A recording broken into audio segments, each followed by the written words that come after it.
सत्यनारायण व्रत कथा। नमस्कार भाइयों बहनों, जय माँ गायत्री। आप सभी का मेरे YouTube चैनल शुभकर माही अष्टो में स्वागत है।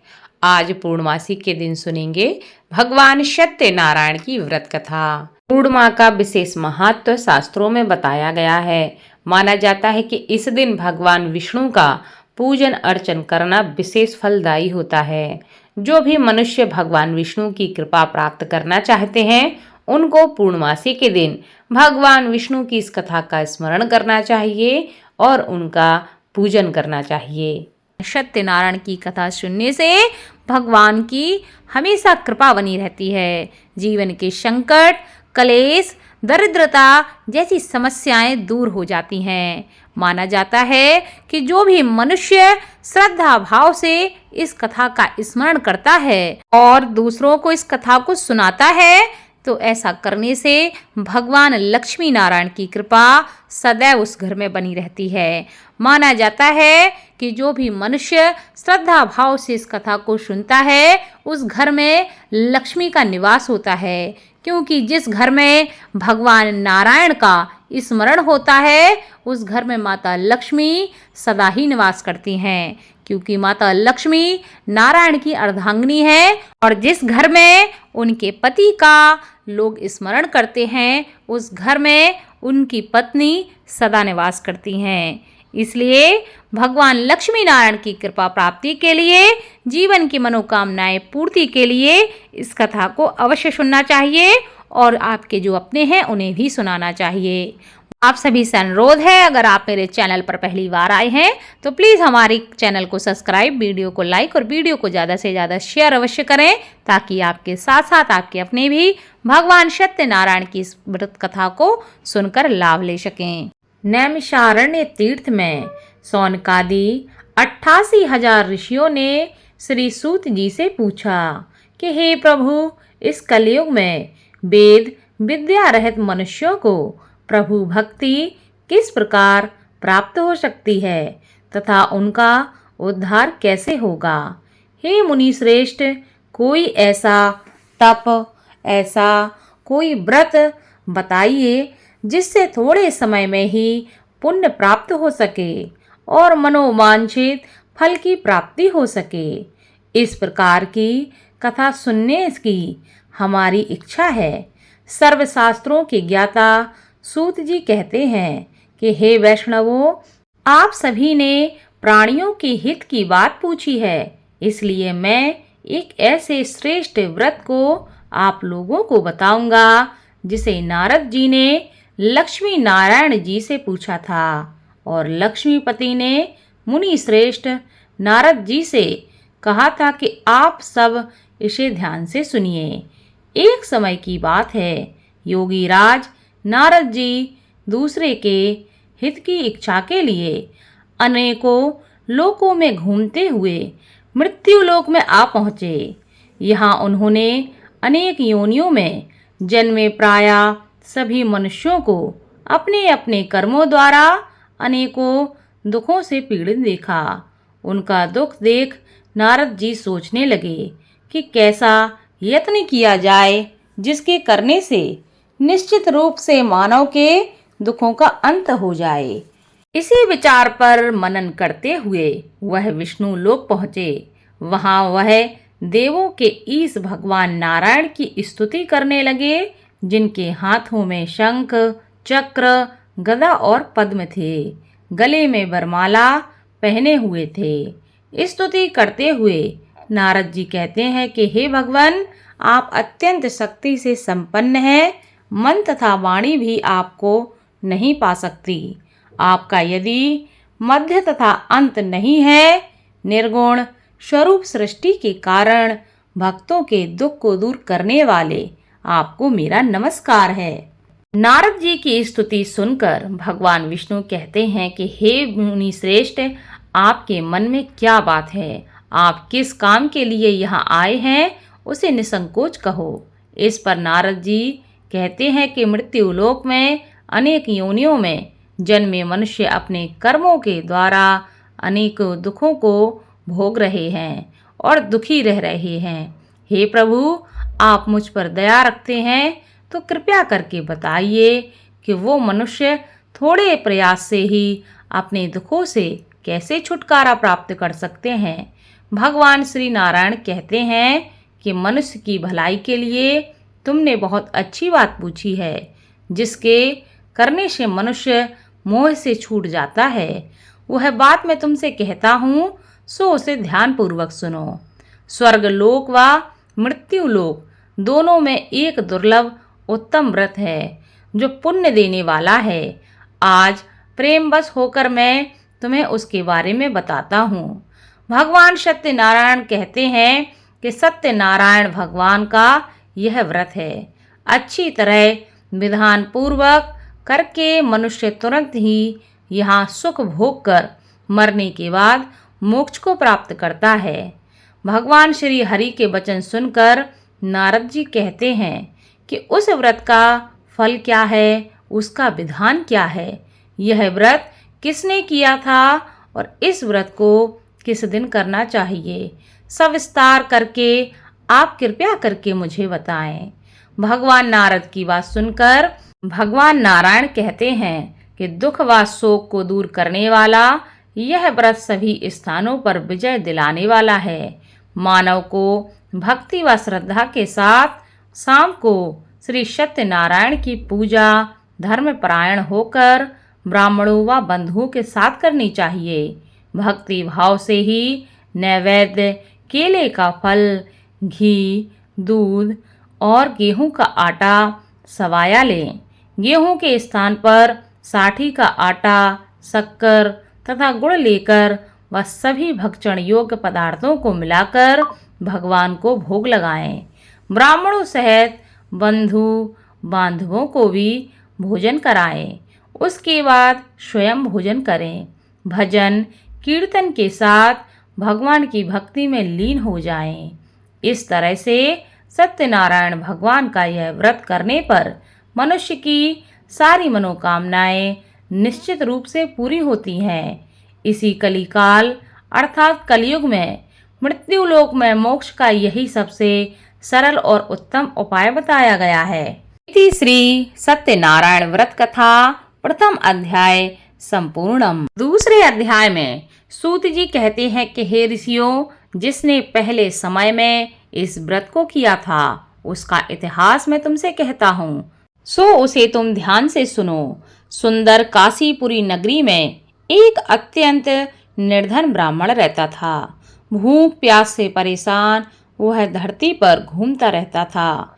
ब्राह्मणों से प्रेम करने वाले भगवान ने एक दिन ब्राह्मण का वेश धारण करके उसके पास जाकर पूछा, हे विप्र, नित्य दुखी होकर तुम पृथ्वी पर क्यों घूमते रहते हो? दीन ब्राह्मण कहता है, मैं निर्धन ब्राह्मण हूँ, भिक्षा के लिए धरती पर घूमता रहता हूँ।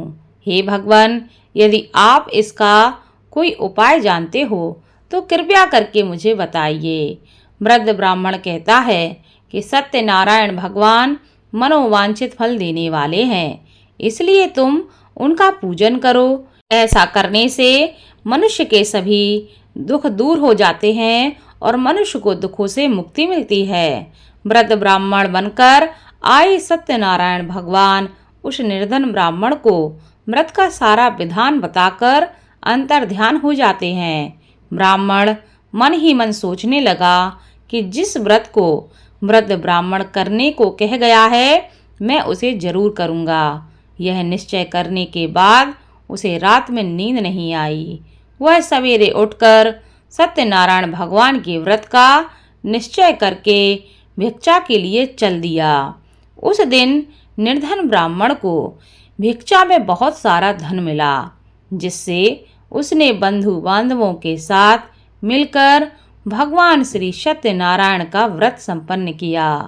भगवान सत्यनारायण का व्रत संपन्न करने के बाद वह निर्धन ब्राह्मण सभी दुखों से छूट गया और अनेक प्रकार की संपत्तियों से युक्त हो गया। उसी समय से यह ब्राह्मण हर माह इस व्रत को करने लगा। इस तरह से सत्यनारायण भगवान के व्रत को जो मनुष्य करेगा वह सभी प्रकार के पापों से छूटकर मोक्ष को प्राप्त होगा। जो मनुष्य इस व्रत को करेगा वह भी सभी दुखों से मुक्त हो जाएगा। सूत जी कहते हैं कि इस तरह से नारद जी से नारायण जी ने कहा था कि सत्यनारायण व्रत को मैंने तुमसे कहा है। हे विप्रो, अब मैं क्या कहूँ। ऋषि कहते हैं कि हे मुनिवर, संसार में उस विप्र से सुनकर और किस किस ने इस व्रत को किया है, हम सब इस बात को सुनना चाहते हैं। इसके लिए हमारे मन में श्रद्धा का भाव है। सूत जी कहते हैं कि हे मुनियों, जिसने इस व्रत को किया है वह सब सुनो। एक समय वही विप्र धन व ऐश्वर्य के अनुसार अपने बंधु बांधवों के साथ इस व्रत को करने को तैयार हुआ। उसी समय एक लकड़ी बेचने वाला बूढ़ा आदमी आया और लकड़ियां बाहर रखकर अंदर ब्राह्मण के घर जा पहुंचा। प्यास से दुखी वह लकड़हारा उनको व्रत करते देखकर विप्र को नमस्कार करके पूछने लगा कि आप यह क्या कर रहे हैं तथा इसे करने से क्या फल प्राप्त होता है, कृपया मुझे बताइए। ब्राह्मण ने कहा कि सब मनोकामनाओं को पूरा करने वाला यह सत्यनारायण भगवान का व्रत है। इनकी कृपा से ही मेरे घर में धन धान्य आदि की वृद्धि हुई है। हे विप्र, सत्यनारायण व्रत के बारे में जानकर लकड़हारा बहुत प्रसन्न हुआ। चरणामृत लेकर वह प्रसाद खाने के बाद अपने घर गया। लकड़हारे ने अपने मन में संकल्प किया कि आज लकड़ी बेचने से जो धन मिलेगा उसी से सत्यनारायण भगवान का उत्तम व्रत करूंगा। मन में इस विचार को ले बूढ़ा आदमी सिर पर लकड़ियां रखकर उस नगर में बेचने चला गया जहां धनी लोग ज्यादा रहते थे। उस नगर में उसे अपनी लकड़ियों का दाम पहले से 4 गुना अधिक प्राप्त होता है। बूढ़ा प्रसन्नता के साथ दाम लेकर केले, शक्कर, घी, दूध, दही और गेहूं का आटा ले आता है और भगवान सत्यनारायण के व्रत की अन्य सामग्रियां लेकर अपने घर गया। वहां उसने अपने बंधु बांधवों को बुलाकर विधि विधान से सत्यनारायण भगवान का पूजन और व्रत किया। इस व्रत के प्रभाव से वह बूढ़ा लकड़हारा धन, पुत्र आदि से युक्त होकर संसार के समस्त सुख भोग कर अंतकाल में वैकुंठ धाम को चला गया। इति श्री सत्यनारायण व्रत कथा द्वितीय अध्याय संपूर्णम। तृतीय अध्याय में सूत जी कहते हैं कि हे मुनि श्रेष्ठ, अब आगे की कथा मैं तुमसे कहता हूँ। पहले समय में उल्का मुख नाम का एक बुद्धिमान राजा था। वह सत्यवक्ता और जितेंद्रिय था। प्रतिदिन देव स्थानों पर जाता था और निर्धनों को धन देकर उनके कष्ट दूर करता था। उसकी पत्नी कमल के समान मुख वाली तथा सती साध्वी थी। भद्रशिला नदी के तट पर उन दोनों ने श्री सत्यनारायण भगवान का व्रत किया। उसी समय साधु नाम का एक वैश्य आया। उसके पास व्यापार करने के लिए बहुत सा धन भी था। राजा को व्रत करते देखकर वह विनय के साथ पूछने लगा कि हे राजन, भक्ति भाव से पूर्ण होकर आप यह क्या कर रहे हैं? मैं सुनने की इच्छा रखता हूँ, कृपया करके इसके बारे में मुझे बताएं।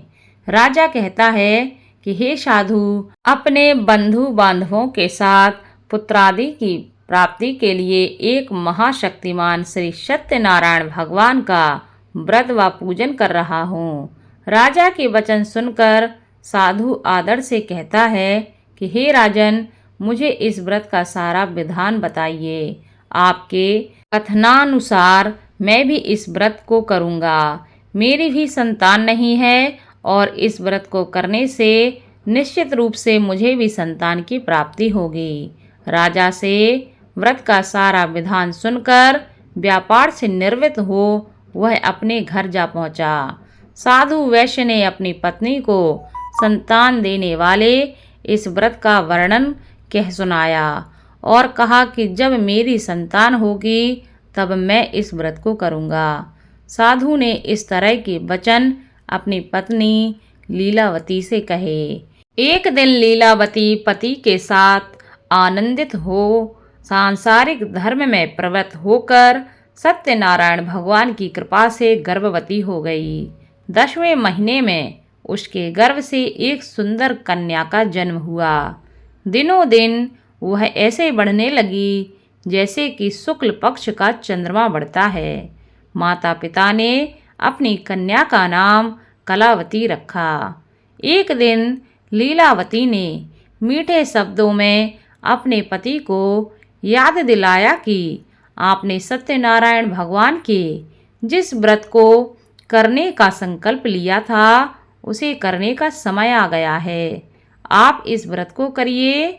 साधु कहता है कि हे प्रिय, इस व्रत को मैं उसके विवाह पर करूँगा। इस प्रकार अपनी पत्नी को आश्वासन देकर वह नगर को चला गया। कलावती पिता के घर में रहकर वृद्धि को प्राप्त हो गई। साधु ने एक बार नगर में अपनी कन्या को सखियों के साथ देखा तो तुरंत ही दूत को बुलाया और कहा कि मेरी कन्या के लिए योग्य वर ढूंढ कर लाओ। साधु की बात सुनकर दूत कंचन नगर में जा पहुंचा और वहां देखभाल करके लड़की के सुयोग्य बाणिक पुत्र को ले आया। सुयोग्य लड़के को देखकर साधु ने बंधु बांधवों को बुलाकर अपनी पुत्री का विवाह कर दिया। लेकिन दुर्भाग्य की बात ये कि साधु ने अभी भी सत्यनारायण भगवान का व्रत नहीं किया। इस पर भगवान सत्यनारायण को क्रोध आ गया और उन्होंने श्राप दिया कि साधु को अत्यधिक दुख मिले। अपने कार्य में कुशल साधु बनिया जमाई को लेकर समुद्र के पास स्थित होकर रत्नाशारपुर नगर में गया। वहां जाकर दामाद ससुर दोनों मिलकर चंद्रकेतु राजा की नगर में व्यापार करने लगे। एक दिन भगवान सत्यनारायण की माया से एक चोर राजा का धन चुराकर भाग रहा था। उसने राजा के सिपाहियों को अपना पीछा करते देख चुराया हुआ धन वहां रख दिया जहां साधु अपने जमाई के साथ ठहरा हुआ था। राजा के सिपाहियों ने साधु वैश्य के पास जाकर राजा का धन पड़ा देखा तो वह ससुर जमाई दोनों को बांधकर प्रसन्नता से राजा के पास ले आए और कहा कि उन दोनों चोरों को हम पकड़ लाए हैं, आप आगे की कार्रवाई की आज्ञा दें। राजा की आज्ञा से उन दोनों को कठिन कारावास में डाल दिया गया और उनका सारा धन भी उनसे छीन लिया गया। भगवान सत्यनारायण के श्राप से साधु की पत्नी भी बहुत दुखी हुई। घर में जो धन रखा था उसे चोर चुरा ले गए। शारीरिक तथा मानसिक पीड़ा व भूख प्यास से अति दुखी हो अन्न की चिंता में कलावती के ब्राह्मण के घर आई। वहां उसने श्री सत्यनारायण भगवान का व्रत होते देखा, फिर कथा भी सुनी। वह प्रसाद ग्रहण कर वह रात को घर वापस आई। माता के कलावती से पूछा कि हे पुत्री, अब तक तुम कहाँ थी? तेरे मन में क्या है? कलावती ने अपनी माता से कहा कि हे माता, मैंने एक ब्राह्मण के घर में सत्यनारायण भगवान का व्रत देखा है। कन्या के वचन सुनकर लीलावती भगवान के पूजन की तैयारी करने लगी। लीलावती ने परिवार व बंधु बांधवों सहित सत्यनारायण भगवान का पूजन किया और उसने वर मांगा कि मेरे पति तथा जमाई शीघ्र ही घर वापस आ जाएं। साथ ही यह भी प्रार्थना की कि हम सब का अपराध प्रभु आप क्षमा करें। भगवान सत्यनारायण इस व्रत से संतुष्ट हो गए और राजा चंद्रकेतु को अपने सपने में दर्शन देकर कहा कि हे राजन, तुम उन दोनों वैश्यों को छोड़ दो और तुमने उनका जो धन लिया है उसे वापस कर दो। अगर ऐसा नहीं किया तो मैं तुम्हारा धन व राज्य संतान सभी नष्ट कर दूंगा। राजा को यह शव कहकर वह अंतर्ध्यान हो गए। प्रातः काल सभा में राजा ने अपना सपना सुनाया। फिर बोले कि हे बड़े पुत्रों को कैद से मुक्त करके सभा में लाओ। दोनों ने आते ही राजा को प्रणाम किया। राजा मीठी वाणी में बोला, हे महानुभावों, भाग्यवश ऐसा कठिन दुख तुम्हें प्राप्त हुआ है, लेकिन अब तुम्हें कोई भय नहीं है। ऐसा कहकर राजा ने उन दोनों को नए वस्त्र और आभूषण पहनाए और जितना धन उनका लिया था उससे दुगना धन वापस देकर उन्हें जाने के लिए कहा। दोनों वैश्य अपने घर को चल दिए। सूत जी कहने लगे, वैश्य ने मंगलाचार कर अपनी यात्रा आरंभ की और अपने नगर की ओर चल दिए। उनके थोड़ी दूर जाने पर एक दंडी वेशधारी श्री सत्यनारायण ने उनसे पूछा कि हे साधु, तेरी नाव में क्या है? अभिवाणी वणिक हंसता हुआ कहने लगा, हे दंडी, आप क्यों पूछते हो? क्या धन लेने की इच्छा रखते हो? मेरी नाव में तो बेल के पत्ते भरे हुए हैं। वैश्य के इन कठोर वचन को सुनकर भगवान बोले, तुम्हारा वचन सत्य हो।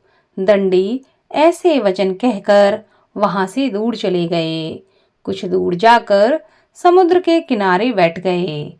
दंडी के जाने के बाद साधु वैश्य ने नित्य क्रिया के पश्चात नाव को ऊंची उठे देखकर अचंभा माना और नाव में बेल के पत्ते आदि देखकर वह मूर्छित होकर जमीन पर गिर पड़ा।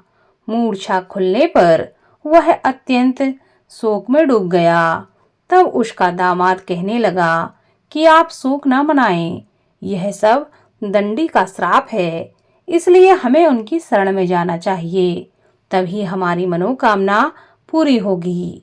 दामाद की यह बात सुनकर वह दंडी के पास पहुंचा और अत्यंत भक्ति भाव से नमस्कार करके कहने लगा, मैंने आपसे जो भी असत्य वचन कहे थे उनके लिए मैं क्षमा चाहता हूँ। ऐसा कहकर महान शोकातुर हो वह रोने लगा। तब दंडी भगवान कहने लगे, हे बड़े पुत्र, मेरी आज्ञा से बार बार तुम्हें दुख प्राप्त हुआ है। तुम मेरी पूजा से बार बार विमुख हुए हो। साधु बोला कि हे भगवान, आपकी माया से ब्रह्म आदि देवता भी आपको रूप को नहीं जानते हैं, तब मैं अज्ञानी कैसे जान सकता हूँ। आप प्रसन्न होइए और मेरी गलती को क्षमा करिए। अब मैं सामर्थ्य के अनुसार आपकी पूजा अवश्य करूंगा। मेरी रक्षा करो और पहले के समान नौका में धन भर दो। साधु वैश्य के भक्ति पूर्वक वचन सुनकर भगवान प्रसन्न हो गए और उसकी इच्छा के अनुसार वरदान देकर अंतर्ध्यान हो गए। ससुर जमाई जब नाव पर आए तो वह नाव धन से भरी हुई थी। फिर वही अपने अन्य साथियों के साथ सत्यनारायण भगवान का पूजन करके अपने नगर को चल दिए। जब नगर के नजदीक पहुंचे तो दूत को घर पर खबर करने के लिए भेज दिया। दूत साधु की पत्नी को प्रणाम करके कहता है कि मालिक अपने दामाद सहित नगर के निकट आ गए हैं। दूत की बात सुनकर साधु की पत्नी लीलावती ने बड़े हर्ष के साथ सत्यनारायण भगवान का पूजन करके अपनी पुत्री कलावती से कहा कि मैं अपने पति के दर्शन को जाती हूँ, तुम कार्य पूर्ण करके शीघ्र आ जाना। माता के ऐसे वचन सुनकर कलावती जल्दी में प्रसाद छोड़कर अपने पति के पास चली गई। प्रसाद की अवज्ञा के कारण श्री सत्यनारायण भगवान नाराज हो गए और नाव सहित उसके पति को पानी में डुबो दिया। कलावती अपने पति को ना पाकर रोती हुई जमीन पर गिर गई। नौका को डूबा हुआ देखकर वह कन्या को रोता देख साधु दुखी होकर बोला कि हे प्रभु, मुझसे तथा मेरे परिवार से जो भूल हुई हो उसे क्षमा करें। साधु के दीन वचन सुनकर श्री सत्यनारायण भगवान प्रसन्न हो गए और आकाशवाणी हुई कि हे साधु, तेरी कन्या मेरे प्रसाद को छोड़कर आई है, इसलिए उसका पति अदृश्य हो गया है। यदि वह घर जाकर प्रसाद खाकर लौटती है तो इसे इसका पति अवश्य मिलेगा। ऐसी आकाशवाणी सुनकर कलावती घर पहुंचकर प्रसाद खाती है और फिर आकर अपने पति के दर्शन करती है। उसके बाद साधु अपने बंधु बांधवों सहित श्री सत्यनारायण भगवान का विधि विधान से पूजन करता है और इस लोक का सुख भोग कर अंत में स्वर्ग को जाता है। सत्यनारायण के 5वें अध्याय की कथा।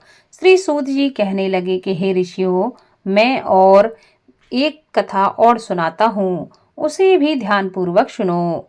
प्रजा पालन में लीन तुंगध्वज नाम का एक राजा था। उसने भी भगवान का प्रसाद त्याग करके बहुत ही दुख प्राप्त किया था। एक बार वन में जाकर वन्य पशुओं को मारकर वह बड़ के पेड़ के नीचे आया। वहां उसने ग्वालों को भक्ति भाव से अपने बंधुओं सहित श्री सत्यनारायण भगवान का पूजन करते देखा। अभिमानवश राजा ने उन्हें देखकर भी पूजा स्थान में नहीं गया और ना ही उसने भगवान को प्रणाम किया। ग्वालों ने राजा को प्रसाद दिया, लेकिन उसने वह प्रसाद नहीं खाया और प्रसाद को वहीं छोड़कर वह नगर लौट आया। जब वह नगर पहुंचा तो वहां सब कुछ तहस नहस हो चुका था। वह शीघ्र ही समझ गया कि यह सब भगवान ने ही किया है। वह दोबारा ग्वालों के पास पहुंचा और विधि पूर्वक पूजा करके प्रसाद ग्रहण किया तो भगवान सत्यनारायण उससे प्रसन्न हो गए और उन्होंने सब कुछ पहले जैसा कर दिया। दीर्घ काल तक सुख भोगने के बाद मरणोपरांत उसे स्वर्ग लोक की प्राप्ति हुई। जो मनुष्य परम दुर्लभ इस व्रत को करता है, उस पर भगवान सत्यनारायण की अनुकंपा हमेशा बनी रहती है। उसके जीवन में धन धान्य की कमी नहीं रहती। निर्धन भी धनी हो जाते हैं और भय मुक्त जीवन व्यतीत करते हैं।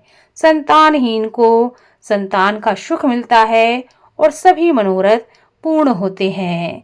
भगवान की इस व्रत को करने वाले पर भगवान की हमेशा कृपा रहती है और मृत्यु के बाद मनुष्य मोक्ष को प्राप्त करता है और वैकुंठ धाम में स्थान प्राप्त करता है। सूत जी बोले, जिन्होंने पहले इस व्रत को किया है, अब उनके दूसरे जन्म की कथा कहता हूँ।